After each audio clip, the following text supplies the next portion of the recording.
Transcendentalism, an unofficial TED Talk by Maria Llantada. If someone were to ask me to describe myself in one word, right off the bat I would say transcendentalism. Even though it's a noun, I still think it hits the nail right on the head. Ever since I was a kid, I felt myself to be somehow more rooted to life than others. I wasn't sure what it was, but I always deemed it as some sort of magic, like the thing in Disney movies, which I was in love with. Later, as my consciousness blossomed, society put an official label onto what it was. God. But I wasn't satisfied, and the label actually turned me away from the magic that I was always in love with. If you want the truth, Christianity scared me, along with the rest of every other religion. People told me that if I didn't take Jesus or Muhammad into my heart, I wouldn't be accepted into heaven, and that instead I'd be set down to the fiery pits of hell. To me, that didn't make sense. Why would it, being that others claimed to be so loving, send me to eternal damnation for not believing in a dude that I had never even met? I mean, the belief that a cosmic Jewish zombie who is his own father can make you live forever if you symbolically eat his flesh and telepathically tell him you accept him as your master. Also, he can remove an evil force from your soul that is present in all humanity because a ribwoman was convinced by talking to a snake to eat from a magical tree doesn't make a lot of sense. Even as a little kid, I found the faults and discrepancies in the Bible. It got to the point that I hated religion. But somehow, I grew up to be a girl with strong faith, perhaps a quality in me that is stronger than any other. But how did I get from fearing God to loving Him in all the forms she takes? Let's try to understand that with Transcendentalism, which just happens to be one of those forms that God takes, in my humble opinion. Einstein once said, "I have no special talents, I am only passionately curious." The same goes for me. Some claim my special talent is the capacity to retain information when it comes to spirituality, but the truth is, I was always passionately curious about the mysteries in life. In order to effectively learn something, you must come with an open mind and a vibrant curiosity to compel you to unravel what's in front of you. So I ask you to keep an open mind and have your curiosity with you to answer this essential question. What is Transcendentalism? Transcendentalism was an idealistic and spiritual philosophy that emerged in England in 1836 but traveled to America around the 1840s. Transcendentalism had 6 major ideas or values. 1. The idea of an oversoul. 2. The importance of intuition. 3. The significance of nature. 4. The vitalness of individuality. 5. The substance of the spirit. And 6. The necessity of rebellion. But what do these things mean? In order to understand the philosophy, we must understand the men who created it, and that's what we're going to do. These were values that were expressed in 3 major leaders that carried the focal point of Transcendentalism: Henry David Thoreau, Ralph Waldo Emerson, and Walt Whitman. These were all writers whose work had an essence of the big 6 ideas. So let's dive in. Let's start with Emerson. He was born in Boston. He was the son of a minister who died after Emerson turned 7 or 8. His mother ran a boarding house. He had an eccentric aunt named Mary Moody. He entered Harvard when he was 14, which isn't as impressive as it sounds if you compare him to Julius Caesar, who expanded Rome by the time he was 18. But besides the fact, Emerson became a pastor of the Second Church of Boston, but that was cut short when his first wife died from tuberculosis, uttering her last words, "I have not forgotten the peace and joy." He then traveled to Europe and met romantics like Coleridge and Wordsworth, who influenced him most likely. He later settled in Concord, Massachusetts, and married Lydia Jackson, who was Emerson's sugar mama, considering she was wealthy. More importantly, Emerson was an essayist, lecturer, and poet. 2 of his works, The Oversoul and Self-Reliance, exemplify 2 values of Transcendentalism: individuality, intuition, and the oversoul concept. In The Oversoul, Emerson writes that within us is the soul of the whole, the wise silence, the universal beauty, the eternal one. To put simply, within us is greatness of this magical universal essence. This is also exemplified in the Bible. In Genesis chapter 2, verse 7, it says, "Then the Lord God formed a man from the dust of the ground and breathed air into his nostrils, the breath of life, and the man became a living being." God is a part of us, and we are a part of God. We, in our own way, are divine beings because of this. You cannot name a droplet of ocean as something different, as it still is a droplet from the ocean. It always was and always is connected to the ocean because of what it is, the ocean. even if it's just a small portion of it. Also in Luke chapter 17, verse 21, it says, "Nor will people say, 'Here it is,' or 'There it is,' because the kingdom of God is within you." To go even further, Psalm chapter 18, verse 6, it is uttered, "I said, 'You are gods, you are all Son of the Most High.'" It's a pretty hard concept to understand that we are gods, divine beings. But think of it this way. Once again, quoting Einstein, everything is energy, and that's all there is to it. Match the frequency of the reality you want, and you cannot help but get that reality. It can be no other way. This is not philosophy, this is physics. We have great influence on our reality. The more you believe in that notion, the more powerful it gets. You just have the choice on being negative or positive energy. To move on, Waldo's self-reliance, it is said that to be great is to be misunderstood. Often the most progressive people in history, whether it be Frida Kahlo, Salvador Dali, Walt Disney, Muhammad, or Jesus, tend to be black sheep of society. Yet they all made their mark in history. They get labeled as eccentric, but maybe it's perhaps their ideas are too progressive for their time, often causing misunderstanding between them and the public. The thing is, all these people have one thing in common. They flourish to be their own people, following their individuality and their intuition as to what their gut told them to be, what they wanted to be, which leads us to Henry David Thoreau.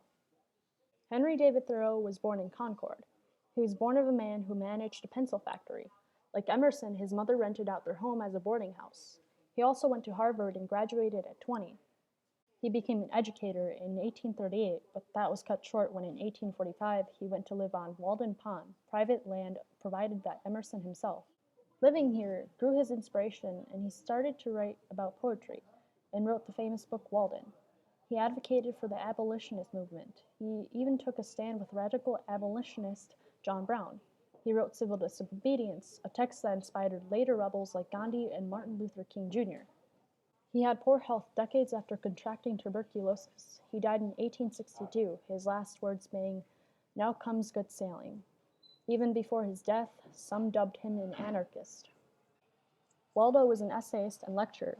Two quotes by him conveying three ideas about transcendentalism: nature, spirit, and rebellion. One from Civil Disobedience says, "If the injustice is part of the necessary friction of the machine of the government, let it go, let it go. Perchance it will wear smooth. Certainly the machine will wear out. If the injustice has a spring, or a pulley, or a rope, or a crank excessively for itself, then perhaps you may consider whether the remedy will not be worse than the evil. But if it is of such a nature that it requires you to be the agent of injustice to another, then I say break the law." Basically, this quote could be summarized by Thomas Jefferson's quote, "If a law is unjust, a man is not only right to disobey it, he is obligated to do so." Both Thoreau and Jefferson thought that rebellion should not only happen, but should be encouraged among men. After all, rebellion is needed to transform society into something better. Thoreau also conveys nature and spirit through saying, "Live in each session as it passes. Breathe the air, drink, taste the fruit, and resign yourself to the influence of the earth." What does this exactly mean? It means to inhabit your body with entirety, to be interwoven with each moment. To be mindful of the moment means that you are one with life, with the great cosmos. Life is a constant balance between embracing each moment, yet gracefully letting it go. It has not been better said by Travis Duitz. What we do is beautiful but fleeting. It is not immortalized like music, poetry, or art. It doesn't grow old in museums or churches. It lives for now, for this moment only, and this is your moment. What better area to do this when in nature? To strip away all the phony complications of the human ego and live in the loving womb of Mother Earth. After all, connecting with nature is to connect with yourself. Many Native American tribes thought that we were one with nature in their religious and spiritual notions. As Deepak Chopra said, "The trees are our lungs, the rivers our circulation, the air our breath, and the earth our body." Finally, we come to Walt Whitman, a man whose words oozed gold. He was a poet, essayist, and journalist. He was born in West Hills, New York. He was the second of 9 children. At age 11, he concluded formal schooling. In his early years, in mid-teens, he worked for several newspapers. Whitman taught at several schools but was not satisfied as a teacher. He hopped around jobs, but finally started writing poetry in 1850. In the end of June 1855, Walt surprised his brothers with one of the first printed copies of Leaves of Grass. His brother George didn't think it was worth reading. Whitman was able to pay for the publication himself, and Emerson stated Leaves of Grass a sensation.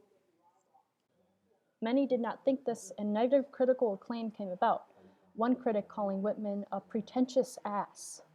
He was one for the abolishment of slavery, loved sunbathing nude, was perhaps gay or bi, and embraced religions equally, like somebody I know. He died on March 26, 1982. In 1865, Whitman wrote an incredibly conveying poem named When I Heard the Learned Astronomy. It goes like so.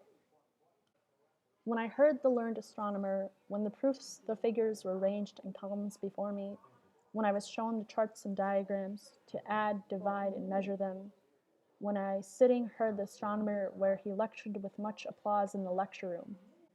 How soon, unaccountable, I became tired and sick, till rising and gliding out I wandered off by myself, in the mystical, moist night air, and from time to time looked up in perfect silence at the stars. The basic idea for the poem is of Whitman sitting in a lecture about the astronomy of the stars. He has a great disdain for how the astronomer is talking about the stars. In fact, he is not talking about the stars themselves, but all the equations and technical things surrounding them. He has such great disdain that he grows sick and tired of the lecture that he wanders out of the room. Doing so, he goes outside, looks up, and above is shown the twinkling beauty of the cosmos, which are so beautiful, their appearance and greatness speak for itself. There is no need for words, just greatness. This quote reminds me a bit of the monologue told in Don Hertzfeldt's 2012 avant-garde movie, It's Such a Beautiful Day. It talks about the moment of realization for Bill, the main character, when he looks up into the vastness of space. The stars rattle him to the core. All these lights have traveled for tens of millions of years to reach him at this moment. How somewhere far away, our own sun looks just like one of these. How many of these stars no longer even exist, but whose ancient light is just reaching him now? An impression from a ghost, an amazing infinite time machine every night above his head that he's ignored for most of his life. He wants to stop people in the street and say, "Isn't this amazing? Isn't everything amazing?" Bill and Whitman both share an appreciation for something untimely that it seems others around them don't seem to notice. In fact, people seem to be caught up in the things surrounding the object rather than the essence of it. As my homeboy Alan Watts put it, life is not a problem to be solved, but an experience to be had. The key thing to know about these authors is that they speak joy and truth. There is passion within them that they tapped into, passion which became light that has glowed even after their death. They have glowed after all this time, among many others, because there is absolute certainty in their words, because they are one with the moment and one with themselves. And because they are one with themselves, they are one with God. Everything connects. All of it is symmetrical in a sort of way that we cannot say with words before becoming redundant. But once you understand the reality of the truth, everything falls into place. Perhaps that is why their words are so beautiful. They are beautiful just like you and I and 7 billion others on this planet. After all, we are all one. Everything is beautiful, and perhaps this is why I can't help but be feverishly in love with this strange thing called life, along with all of its faith.